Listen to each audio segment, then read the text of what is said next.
नमस्कार, आप देख रहे हैं न्यूज इंडिया। आपके साथ मैं हूं अभिषेक। बड़ी खबर आपको बता दें, उत्तर प्रदेश के मेरठ से एक बड़ी खबर है जहां पर एक शर्मनाक वारदात सामने आई। आपको बता दें कि 7 युवकों ने इंसानियत को शर्मसार किया है। युवक को पीटा गया, फिर चेहरे पर पेशाब कर दिया गया। वीडियो बनाकर सोशल मीडिया पर वायरल किया गया है। पुलिस के गिरफ्त में मुख्य आरोपी है यूपी के मेरठ में जागृति विहार में केएल इंटरनेशनल स्कूल के पास 7 युवकों ने इंसानियत को शर्मसार कर दिया। अवि शर्मा, आशीष मलिक, राजन और मोहित सहित 7 लड़कों ने अपने दोस्त के साथ पहले जमकर मारपीट की, फिर उस पर पेशाब कर दिया। इतना ही नहीं, युवक के घर और इंटरनेट पर वीडियो भी भेज दिया गया। इस दौरान आपको बता दें कि पुलिस अब इस मामले में एक्शन में है। पुलिस ने कार्रवाई करते हुए मुकदमे में संगीन धाराओं में मामला दर्ज किया है। एक आरोपी को गिरफ्तार भी कर लिया है। यह बड़ी खबर है जहां पर इंसानियत को शर्मसार करने का एक मामला सामने आया। मुझे बना रहा है, ऐसी कर दो यार भाई, प्लीज यार, हाथ जोड़ रहा हूँ यार तेरे भाई।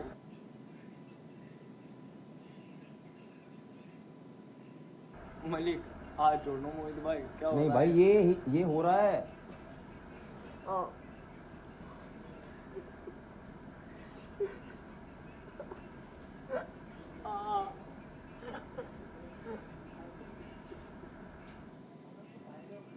भैया घुस रहा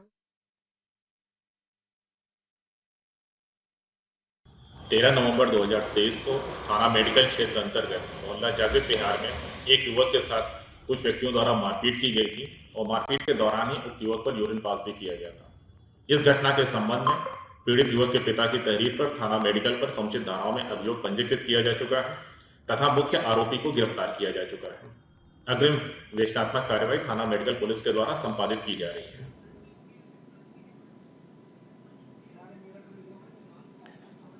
तो देखिए, पुलिस इस मामले में एक्शन तो ले रही है, लेकिन सबसे बड़ा सवाल है कि आखिर इस तरीके की करतूत अगर कोई कर रहा है तो सभ्य समाज में इसके लिए क्या स्थान है। ये देखिए, मुख्य आरोपी जो फिलहाल जो जानकारी है, पुलिस ने ये कंफर्म किया है कि इसे गिरफ्तार कर लिया गया है। 6 से 7 युवकों ने इस तरीके से इंसानियत को शर्मसार किया है।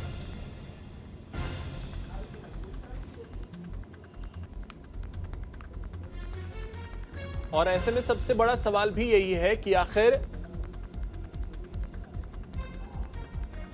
एक सभ्य समाज में इस तरीके की करतूत के लिए क्या स्थान है, क्योंकि हमने ये कोई पहली घटना नहीं है। इससे पहले भी इस तरीके की घटनाएं सामने आती रही हैं, जब किसी के ऊपर इस तरीके से टॉयलेट करने की खबर निकल करके सामने आती रही है। लेकिन सबसे बड़ा सवाल यही उठता है कि आखिर कोई इंसान, क्या इसे इंसान की संज्ञा देना भी सही है या नहीं? कोई इस तरीके की हैवानियत कैसे कर सकता है कि किसी के ऊपर आप पहले तो मारपीट आप कर रहे हैं, झगड़ा झंझट सारी चीजें हैं, और उसके बाद उसके ऊपर इस तरीके से पेशाब किया जा रहा है।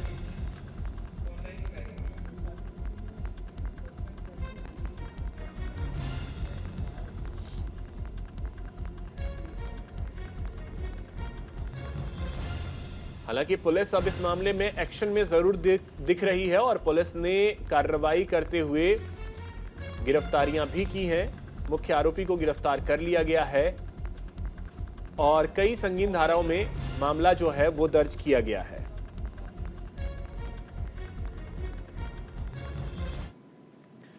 तो हमारे साथ सुरेंद्र राजपूत जी जुड़ गए हैं, प्रवक्ता हैं कांग्रेस के। सुरेंद्र जी, बहुत स्वागत है आपका न्यूज इंडिया पर। धन्यवाद सर, एक तस्वीर आई है मेरठ से जहां पर 6 से 7 लड़कों ने एक युवक की पिटाई की और उसके बाद उसके ऊपर पेशाब कर दिया गया। मतलब सभ्य समाज में इस तरीके की चीजें।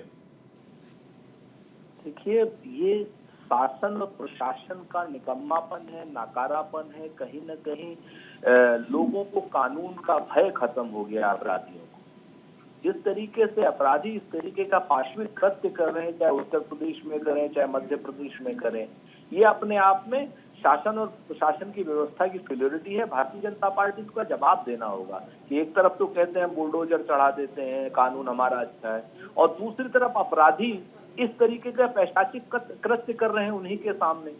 तो ये नरेंद्र क्या नाम योगी जी की सरकार को कहीं ना कहीं जवाब देना होगा कि क्या सभ्य समाज में ऐसी चीजें संभव हैं, और वो भी योगी जी के रहते हुए। सर लेकिन इसमें सवाल ये भी है कि तस्वीरें अगर सामने ना, क्योंकि मामला पहले का बताया जा रहा है, अगर तस्वीरें इस तरीके से सोशल मीडिया पर वायरल ना हो तो ये मामले तो सामने भी ना आए, ये स्थिति बन गई है। मैं तो सोशल मीडिया का धन्यवाद अदा करूंगा, और जो लोग भी इस मुद्दे को उठा रहे हैं उनका मसला यहाँ पर सरकार के इकबाल का है, मसला यहाँ पर कानून व्यवस्था के डर का है। और कानून व्यवस्था डर नहीं हो तभी अपराधी अपराध करने में सक्षम होता है। अपराधी को पता है कि मैं ये सब करने के बाद, पैशाचिक कृत्य करने के बाद भी बच जाऊंगा अगर मैं भारतीय जनता पार्टी का कार्य करता हूँ। तो निश्चित तौर पर ये जो मसला है ये कहीं ना कहीं शासन प्रशासन और सरकार से जुड़ा हुआ है। उनका इकबाल और उनका डर आम लोगों में खत्म है। सुरेंद्र जी, अब ऐसे में अगर सुनवाई नहीं हो रही है शासन प्रशासन की, फिर जनता क्या करे? जनता की उम्मीदें कहीं ना कहीं फिर आकर के बनती हैं विपक्ष से। अब विपक्ष तो अपनी भूमिका निभा रहा है, आप लोगों के साथ बात कर रहा है। स्थायी विपक्ष हमारा मीडिया है, कम से कम आप इस सवाल को उठा तो पा रहे हैं, लेकिन आपके और साथी चैनल वाले कहाँ उठा पा रहे हैं। स्थायी विपक्ष मीडिया है, अगर मीडिया जागरूक हो जाएगा तो विपक्ष का साथ तो पूरी तरीके से मीडिया ही दे सकता है। बाकी की तो हम बात नहीं करेंगे सुरेंद्र जी, लेकिन कम से कम जनहित से जुड़े मुद्दे जो हैं, जनता के सुरक्षा से जो मुद्दे जुड़े हैं, वो तो कम से कम हम उठाते रहेंगे। निश्चित तौर पर मैं इस बात के लिए आपको भी धन्यवाद ज्ञापित करता हूं कि आप ही लोगों की वजह से बात जनता में जा रही है और सरकार का नकारापन सामने आ रहा है। हमारी उम्मीद है कि सरकार कम से कम अब तो उठेगी और कड़ी कार्रवाई करेगी। चलिए, बहुत शुक्रिया सुरेंद्र जी हमारे साथ जुड़ने के लिए। अश्विनी शाही जी हमारे साथ जुड़ गए हैं, बीजेपी नेता हैं। अश्विनी जी, बहुत स्वागत है आपका न्यूज इंडिया पर। जी धन्यवाद। सर, मेरठ से एक तस्वीर आई जिसने इंसानियत को एक तरीके से शर्मसार किया है कि एक युवक पर इस तरीके से 3-4 युवक जो हैं वो पेशाब कर रहे हैं। जी, ये घटना सुनने में आई है, संज्ञान में आई है, और इस पर पुलिस ने कार्रवाई भी किया है, गिरफ्तारी भी हो चुकी है। उत्तर प्रदेश में ये सब चीजें बर्दाश्त के बाहर हैं। जैसे ही संज्ञान में आया, प्रशासन ने अपना काम किया, और अब न्याय संगत जो भी कार्रवाई होगी उसमें कड़ी से कड़ी उसको कार्रवाई की जाएगी। तो लेकिन ऐसे सभ्य समाज में इसके लिए तो कोई जगह नहीं है अश्विनी जी। एक पहले मारपीट के बाद इस तरीके की चीजें, पहले भी हमने देखा है कि मध्य प्रदेश में भी इस तरीके की चीजें आई थी। देखिए, मध्य प्रदेश में क्या, राजस्थान में भी तो आई थी। बिल्कुल, अभी सुरेंद्र राजपूत जी जुड़े हुए थे। मध्य प्रदेश में तो माननीय मुख्यमंत्री जी ने उसको बुलाकर जो है इस तरीके से क्षमा याचना एक तरह से किया, उसका एक वो किया, उसको सम्मानित भी किया। लेकिन राजस्थान में तो कुछ नहीं हुआ। राजस्थान में कहाँ है वो जिसने पेशाब किया था? कांग्रेस को थोड़ा सा अपने ऊपर भी देखना चाहिए। ये गलती हुई है बहुत, ये बड़ा प्रदेश है। देखिए, मारपीट की घटनाएं एक उसमें रहती हैं कि कोई रडार नहीं लगा है पुलिस के चाहे किसी के कि मारपीट की घटना रोक ले और वो कर दे, लेकिन जैसे ही सूचना मिली त्वरित कार्रवाई की गई। राजस्थान में तो कांग्रेस ने कुछ नहीं किया। तो कांग्रेसी ज्ञान ज्यादा देते हैं, अपने ऊपर थोड़ा सा आईना नहीं देखते हैं। यहाँ पर जैसे ही प्रशासन के संज्ञान में आया, उत्तर प्रदेश में योगी सरकार में जीरो टॉलरेंस की नीति पर हम लोग चल रहे हैं। यहाँ पर देखिए किस तरीके से अपराध, जो संगठित अपराध थे, उसका समूल नाश किया गया है। और यही लोग खड़े थे बाटला हाउस आतंकवादियों पर जो है सोनिया जी आंसू बहाती हैं, किस तरीके से दिग्विजय सिंह जी उनको महिमा मंडित करते हैं। तो ये लोग वो लोग हैं जो दूसरे के घरों में झांक कर देखने के बाद हंसते हैं, लेकिन अपने घर में आग लगी है उस पर नहीं दिखाई देता है। उत्तर प्रदेश में किसी के खिलाफ कोई भी इस तरीके की अगर अपराध किया जाएगा तो उत्तर प्रदेश पुलिस और योगी सरकार चुप नहीं बैठेगी, त्वरित कार्रवाई करेगी। देखिए, अभी चापड़ चला है। कन्हैया दर्जी की हत्या में क्या हुआ था? कुछ नहीं हुआ, लेकिन चापड़ जैसे ही वहां पर प्रयागराज में चला, दूसरे दिन उनको एनकाउंटर में जो है अरेस्ट कर लिया गया। नहीं तो इसमें भी कम से कम हम ये देखेंगे कि यहाँ भी बुलडोजर का एक्शन हम देख सकते हैं, क्योंकि ये एक ऐसा कृत्य है जो कोई बर्दाश्त नहीं कर सकता। अश्विनी जी, ये एक ऐसा कृत्य है, देखिए बहुत घिनौना कृत्य है ये, तो इसमें इसको नकारा ही नहीं जा सकता है। और रही बात बुलडोजर की, उत्तर प्रदेश योगी सरकार बुलडोजर का पर्याय है। अगर उन लोगों ने कोई भी उसमें अपराधी प्रवृत्ति के लोग होंगे, अगर अपराध से उन्होंने कहीं कुछ अपना घर बनाया होगा या कोई संपत्ति अर्जित की हो गई, तो जरूर प्रशासन वहां पर बुलडोजर लेकर पहुंचेगा, और नहीं तो गिरफ्तारी हो गई है, उनको जेल भेजकर न्याय संगत उन पर ऊपर कार्रवाई की जाएगी। चलिए, बहुत शुक्रिया अश्विनी जी हमारे साथ जुड़ने के लिए और बातचीत करने के लिए। तो ये देखिए, तस्वीरें शर्मसार करने वाली हैं, क्योंकि अब कहीं से भी ये कृत्य बर्दाश्त नहीं किया जा सकता कि किसी के ऊपर कोई जाकर पेशाब करे। मारपीट पहले की गई, उसके बाद उस युवक के ऊपर इस तरीके से पेशाब किया गया, उसका वीडियो बनाया गया, सोशल मीडिया पर वायरल किया गया। और शायद ये एक बड़ी बात रही कि सोशल मीडिया पर जैसे ही ये वीडियो सामने आया, पुलिस एक्शन में अब नजर आ रही है और पुलिस ने इसे गिरफ्तार कर लिया।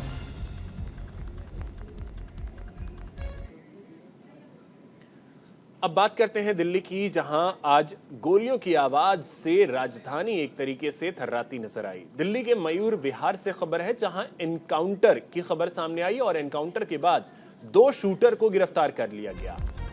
अर्श डल्ला गैंग के 2 शूटर को गिरफ्तार किया गया है। पुलिस दोनों शूटर से पूछताछ करने में जुटी है। तो मयूर विहार से यह बड़ी खबर है, दिल्ली के मयूर विहार से, जहां पर एनकाउंटर की खबर आई। एनकाउंटर के बाद आपको बता दें, यहां पर 2 शूटरों को गिरफ्तार किया गया है।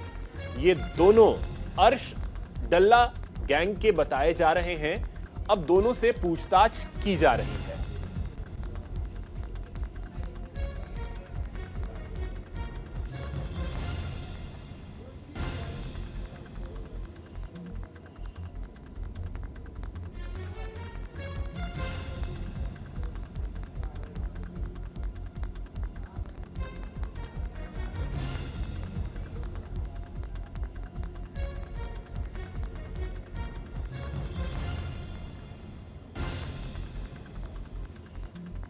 तो दिल्ली के मयूर विहार से ये बड़ी खबर है, जहां पर एनकाउंटर और एनकाउंटर के बाद 2 शूटरों को गिरफ्तार करने में पुलिस को कामयाबी मिली है। 2 शूटर को धर दबोचा है।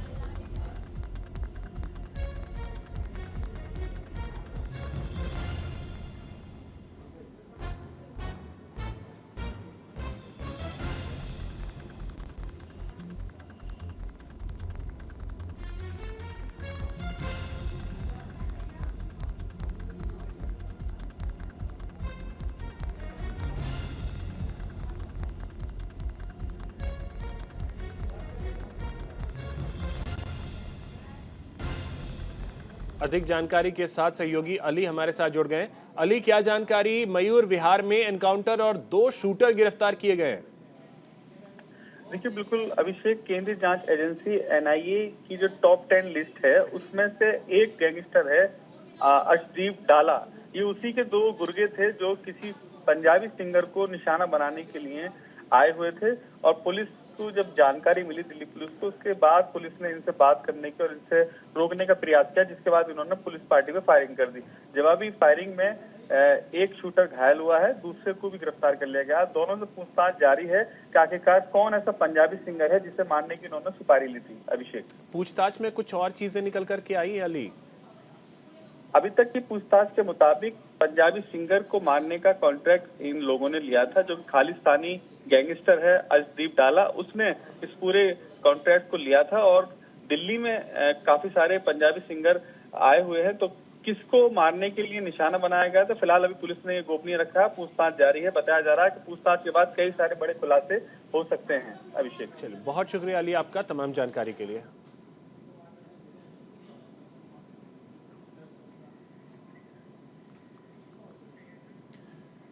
छत्तीसगढ़ के दंतेवाड़ा से खबर है, जहां नक्सलियों का उत्पात देखने को मिला है। निजी कंस्ट्रक्शन कंपनी के दर्जनों वाहन फूंक दिए गए। नक्सलियों ने 14 वाहनों को आग के हवाले कर दिया। 50 से ज्यादा नक्सलियों ने वारदात को अंजाम दिया है। आपको बता दें कि ग्रामीणों में दहशत का माहौल है। तो ये बड़ी खबर है, नक्सलियों ने 14 वाहनों को आग के हवाले कर दिया। छत्तीसगढ़ के दंतेवाड़ा से ये बड़ी खबर आपको बता रहे हैं, 50 से ज्यादा नक्सलियों ने इस वारदात को अंजाम दिया और वारदात के बाद ग्रामीणों में दहशत का माहौल देखने को मिल रहा है।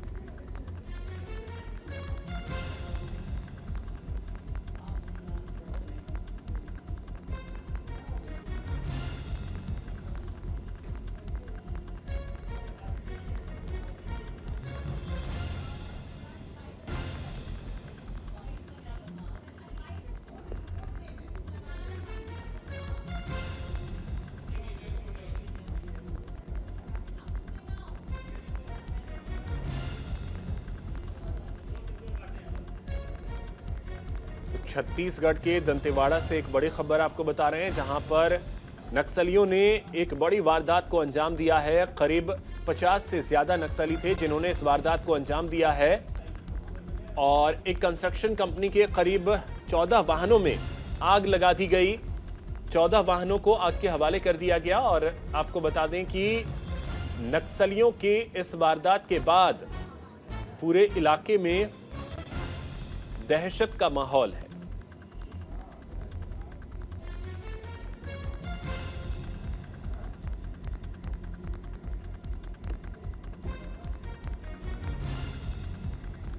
वहीं उत्तराखंड टनल हादसे से जुड़ी बड़ी खबर। सिलक्यारा टनल में 16वें दिन रेस्क्यू ऑपरेशन जारी है।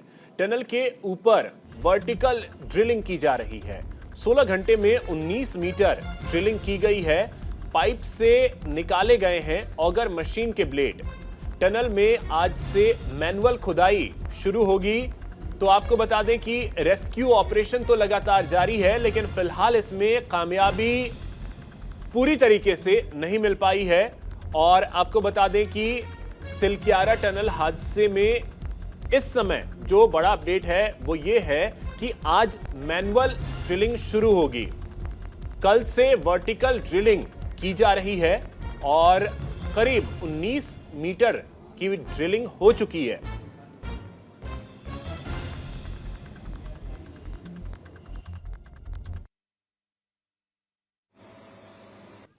काफ़ी प्रयास सभी ने किया है। इसमें हमारे जो कटर हैं, काटने वाले हैं, उन्होंने आगर मशीन काट के पूरी निकाल ली है। आगे का कुछ पाइप का हिस्सा भी टेढ़ा हुआ है, वो भी नुकसान हुआ है, उसको भी काट के बाहर निकालेंगे। उसके बाद ड्रिलिंग का काम और पुशिंग का काम शुरू होगा। हम उम्मीद करते हैं कि जल्दी जल्दी ये काम पूरा होगा। देखिए, वो टनकपुर चंपावत के हमारे श्रमिक भाई वो अंदर हैं, तो उनके परिजनों से मैं मिलने गया था। मैंने उनको आश्वस्त किया है कि पूरा हर प्रयास हम लोग कर रहे हैं। सभी एजेंसियां काम कर रही हैं। आदरणीय प्रधानमंत्री मोदी जी लगातार इनके बारे में जानकारी भी कर रहे हैं। ज़रूरी जो काम होने हैं उनके लिए भी लोगों को उन्होंने सबको लगाया है। पूरे देश की एजेंसियां लगी हैं, विदेशों के लोग भी लगे हैं। जल्दी से जल्दी ये काम होगा, यही आश्वस्त किया। वहीं अब बात करते हैं दिल्ली एनसीआर की, जहां पर प्रदूषण की समस्या लगातार बनी हुई है। दिल्ली एनसीआर में धुंध की सफेद चादर देखने को मिल रही है। हवा की गुणवत्ता बेहद खराब श्रेणी में पहुंची हुई है। ज्यादातर इलाकों में AQI का लेवल 400 के पार पहुंच गया है। लो विजिबिलिटी ने लोगों की मुश्किलें बढ़ा रखी हैं। तो दिल्ली एनसीआर की स्थिति ऐसी हो गई है जहां पर अब सांस लेना दूभर हो रहा है। लोगों को कई तरीके की परेशानी हो रही है। गले में खराश की समस्या हो रही है। इसके अलावा सरदर्द की समस्या, आंखों में जलन की समस्या, ये ऐसी परेशानी है जो इस प्रदूषण की वजह से लोगों को हो रही है। और फिलहाल दिल्ली वासियों को इससे राहत मिलती भी नजर नहीं आ रही है। हालांकि मौसम विभाग ने यह अनुमान जताया है कि हो सकता है कि आज देश के लगभग सभी हिस्सों में बारिश हो। तो अगर बारिश होती है तब जाकर के दिल्ली वासियों को राहत मिलेगी, क्योंकि हमने दीपावली के पहले भी देखा था कि जब 2 दिनों तक बारिश हुई, जिसकी वजह से AQI लेवल जो है वो 100 के नीचे आ गया था और लोगों की समस्या जो है, सांस लेने की जो परेशानी है, वायु प्रदूषण की जो समस्या है, वो लगभग खत्म हो गई थी।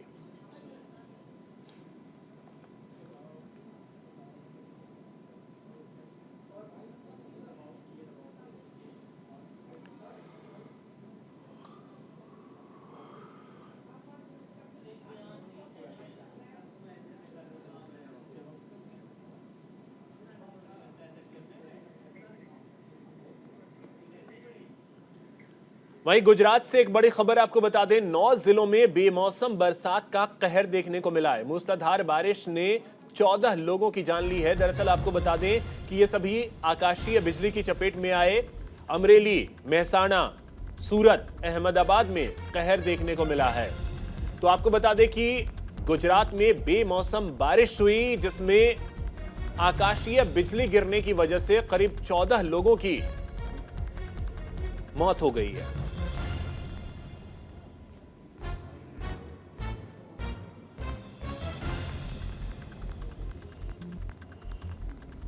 तो गुजरात के कई जिलों में बेमौसम बारिश हो रही है, जिसकी वजह से वहां स्थिति जो है वो काफी खराब हो गई। करीब 14 लोगों की मौत हुई है।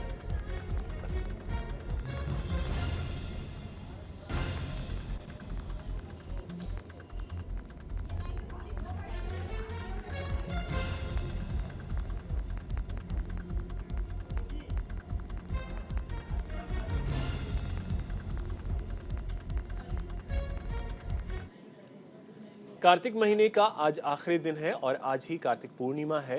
धर्म की नगरी काशी हरिद्वार में सुबह से ही लाखों की संख्या में श्रद्धालु गंगा तट पर पहुंचे। सभी पवित्र गंगा में पुण्य डुबकी लगा रहे हैं। देर रात से ही गंगा तटों पर भक्तों के पहुंचने का सिलसिला जारी रहा। ये हरिद्वार की तस्वीरें हम आपको दिखा रहे हैं।